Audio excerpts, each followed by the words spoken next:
오늘도 말씀 드셨습니까? 말씀 김윤성입니다. 오늘은 사사기 4장 1절에서 10절까지 말씀을 가지고 함께 은혜를 나누겠습니다.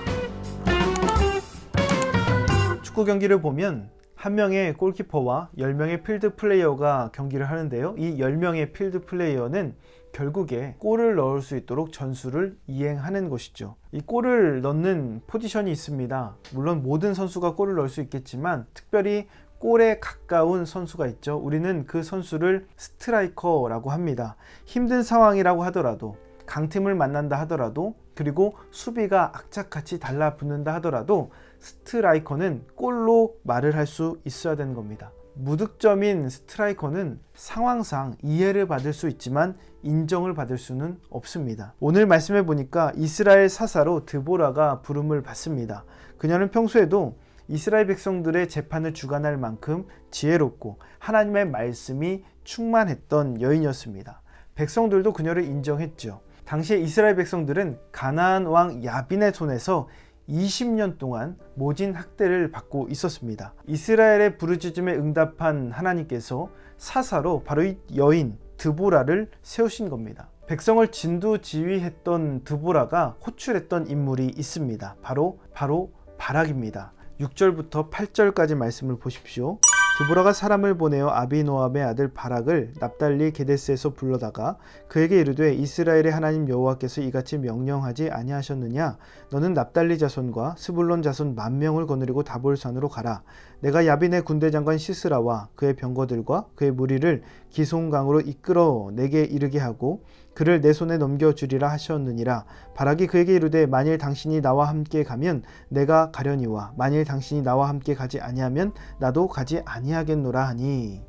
드보라가 바락을 불러서 하나님의 말씀을 전하는 거예요. 하나님께서 가나안의 왕 야빈의 군대 장관 시스라를 그의 손에 넘겨주시겠다. 그의 병거가 강력하지만 바락의 손에 넘겨주셨다라고 말씀하고 계신 거예요. 이 이야기를 드보라가 바락에게 전달을 한 것이죠. 그런데 바락이 이 말씀을 온전하게 믿지 못해요. 약간 두려웠나 봐요. 드보라가 함께 가지 않으면 본인도 가지 않겠다라는 겁니다. 하나님께서 이 바락의 인생에 이스라엘 백성들에게 이제는 승리를 취하기만 하면 되도록 만들어 주셨습니다. 시스라를 넘겨주신다고 하셨습니다. 골을 넣을 수 있도록 다 만들어 주셨습니다. 그럼에도 불구하고 골문 앞에서 머뭇거리는 그 인생, 그것이 바로 바락이었습니다. 결정력이 없다라는 것이죠. 그러므로 믿음의 스트라이커에게 반드시 필요한 것이 있습니다. 첫 번째로 감독을 신뢰하며 전술을 따라 움직여야 한다는 겁니다. 바락이 머뭇거리는 이유는 하나입니다. 가나안 왕 야빈의 군대가 강력했기 때문에 그래요. 철병거 900대를 소유하고 있었습니다. 당시에 철병거는 막강한 군사 무기였죠. 이스라엘 힘으로는 감당할 수가 없었습니다.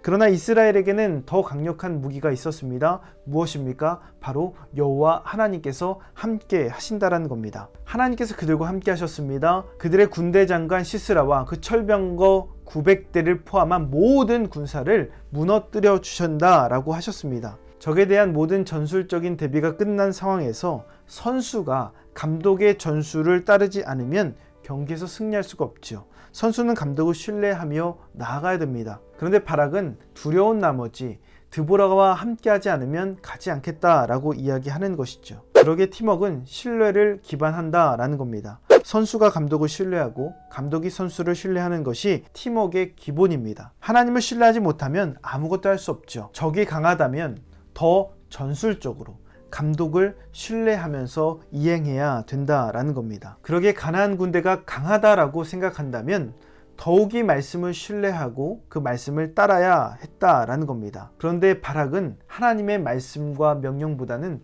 드보라를 더 신뢰했습니다. 그러므로 사람보다는 하나님의 말씀을 철저히 신뢰하며 따라가야 된다라는 겁니다. 두 번째로 머뭇거리면 기회는 날아간다는 사실을 기억해야 됩니다. 바락은 즉각적인 순종을 하지 못했습니다. 머뭇거렸어요. 결국에 드보라와 함께 동행하지요. 9절 말씀 보십시오.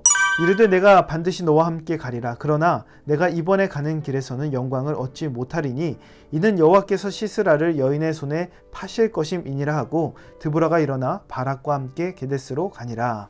처음에 하나님의 말씀은 군대 장관 시스라를 바락의 손에 넘겨주신다고 하셨습니다. 그런데 바락이 머뭇거리면서 드보라와의 동행을 요청하니까 말씀의 내용이 바뀌었어요. 이제는 시스라를 바락의 손에 넘겨주시는 것이 아니라 한 여인의 손에 넘겨주셔서 영광을 취할 수 없다라고 말씀하시는 겁니다. 머뭇거리다가 골을 넣을 수 있는 그 영광의 기회를 놓치게 된 것이죠. 그러기에 하나님의 말씀 앞에서 머뭇거리며 시간을 끌면 안 된다는 겁니다.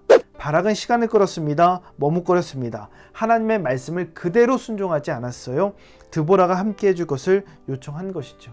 시간을 끌면 빼앗깁니다. 시간을 끄면 그 기회는 다른 사람에게 넘어간다는 것이죠. 말씀 앞에서는 즉각적으로 반응해야 됩니다. 그래야 하나님의 은혜와 영광을 취할 수 있는 겁니다. 우리가 오늘 이 사실을 기억하면서 오늘도 하나님의 말씀대로 즉각적인 순종으로 살아가시기를 주님의 이름으로 축원합니다. 몇 가지 묵상 질문 알려드립니다. 하나님의 말씀대로 사는 것을 거부했던 적이 있습니까? 하나님께 조건을 걸면서 기도했던 적이 있습니까? 하나님이 원하시는 일을 즉각적으로 하지 못하고 시간을 끌며 미룬 적이 있습니까? 이 묵상 질문을 곰곰이 생각하시면서 오늘도 실천할 수 있는 구체적인 계획을 세워보시기 바랍니다. 오늘 말씀의 내용이 도움이 되셨다면 좋아요와 구독 꼭 눌러주시고 이 말씀이 여러분의 삶이 되기를 예수님의 이름으로 축복합니다.